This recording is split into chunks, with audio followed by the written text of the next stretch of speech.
Hey, let's put a shirt on. Let's make this PG. All right, it's better. Put some clothing on.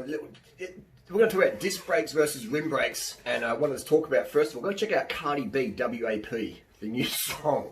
Cardi B, W.A.P. Let's get into it. Disc brake. Right. Oh, let's go to the phone with your mum. Let's talk about disc brakes versus rim brakes. Okay, let's get serious now. This is going to talk about this. So now, a bit about my background. I've had 22 years in the bike industry. Yeah, as a racer, as a sales assistant, doing mechanic staff, bike courier, selling my own bikes, blah blah blah. You know, just bike geek here and here. So this is caliper, rim versus disc. What's the deal during rider? Now I love my disc brake bikes.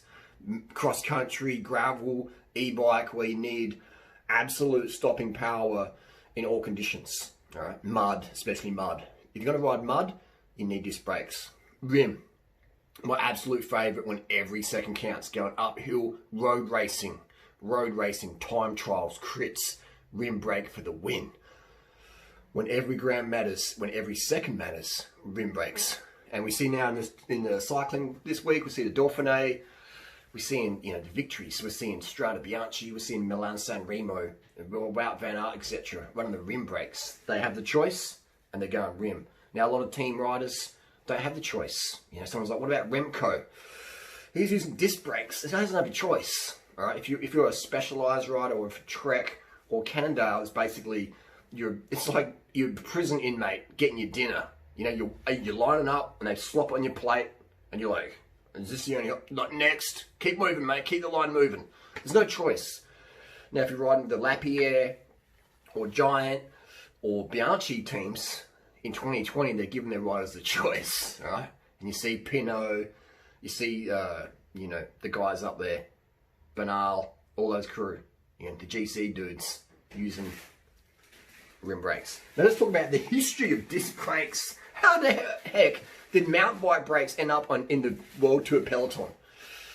Basically, the fat bankers, the fat barristers, the money men, right? Lean or fat, well, I'm just a bit joking there. They got into cycling and they're like, this is good money here. We're making a carbon frame in China for $200 or $300. We put an S-Works sticker on it. We can sell that for $7,000 Aussie. Okay, let's do that. We can RRP that. So I don't use the word big brands anymore. I use the word big profit brands. And these big profit brands are just thinking, well, what can we do? The bikes are so good now. How can we sell someone a new bike? You know, let's use S-Works example, because everyone knows the Specialized brand. I'm a fan and also a critic of Specialized. Been a customer since 1994. How long is that? 26 years customer.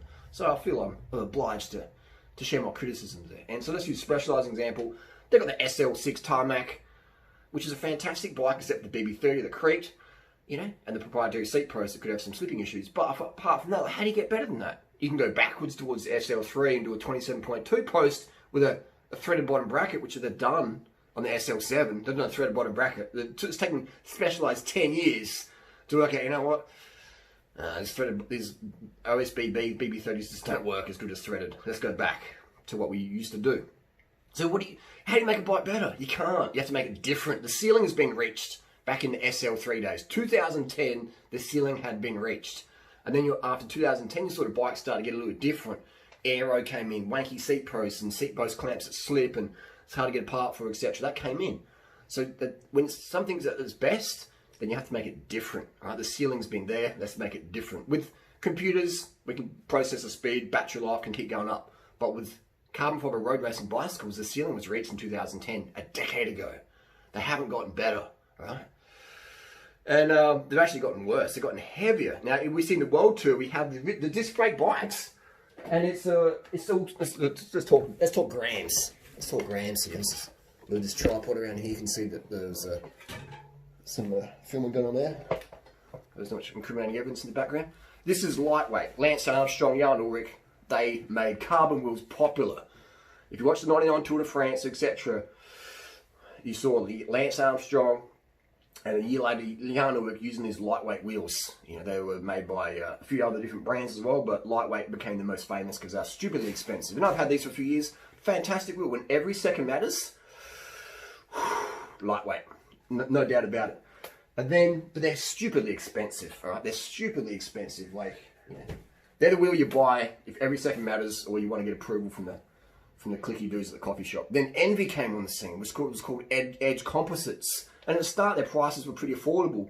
And then they changed the logo, up the price, and all of a sudden this became the pretentious item for roadies all around the world. And Envy put the deep dish aero wheels in the stratosphere in terms of sales and lusting part to have. But I'll tell you what, these wheels, the hubs are fantastic, DT Swiss 80s, 180s, but the rims, the braking surface is pretty good. But if you got, these are not aero rims, right? No deep dish wheel is aero in well conditions. Because if you're going down to descent at 60k an hour, or in a crit at 60k an hour, and there's crosswinds, you're going to be like, these are not aero, right? In a velodrome, yes. In a calm day, yes. But as soon as there's crosswinds, this wheel, it sucks to ride, literally.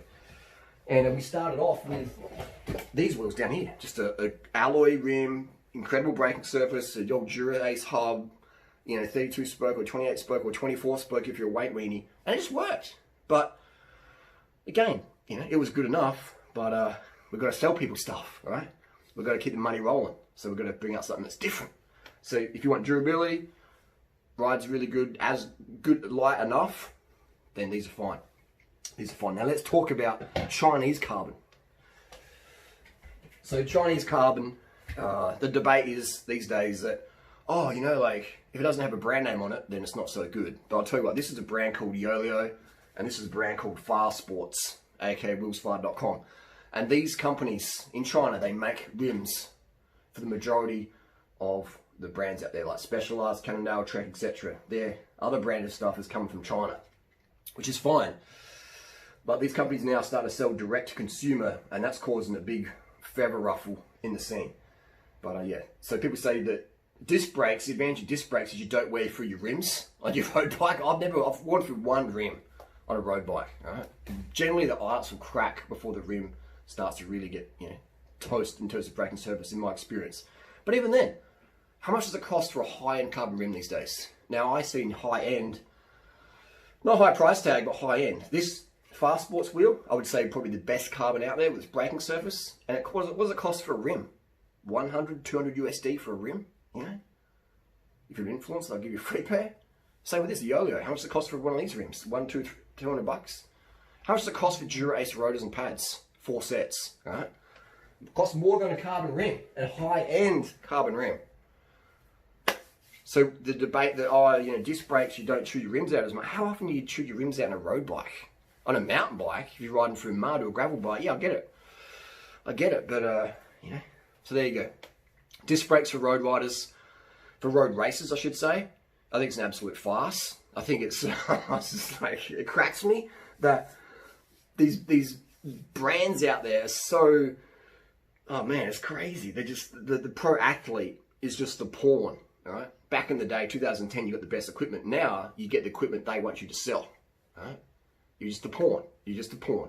Nothing more than that. You're disposable. Next, you don't do it, okay, next in line. It's crazy. It would be very, very tough to be a professional rider today. It's just like, it's nuts. So dangerous. They treat you like crap unless you're a big star, and even then they just treat you nice because you can make money for them. I find that corporate world so, oh man, I find it so just repulsive. But that's the world we live in. It is corporate, exceedingly corporate. Yes, they did a video that the MotoGP got 100,000 views, and then content ID claim, even though it's fair usage. But because it's dealing with corporate, it's a bit more harder to jump through. Anyway, that's the video. If you want to have disc brakes on your bike, then do that. But don't be thinking that you've got rim brake on your road bike and it's inferior. All right? Let's say you're a racer. Maybe you're a commuter in London and you're riding for all the sand and the grit. Disc brakes are going to be really good for you. I get it. But if you're a road racer, you don't need disc brakes. You've got enough skill. You can't be a road racer unless you've got really good skill. Okay, as simple as that. Especially once you got to the Div 1s, etc. And that's the deal there. That's just the history of disc brakes on road. The bikes got so good, we couldn't make them better. Let's make them different. Right? Discs for gravel, for Uber Eats in London, for commuters in London, for mountain bike, cross country, downhill, rim for when every second matters, when you want the least faff, stuff that just works, and you want every second counts. Simple as that.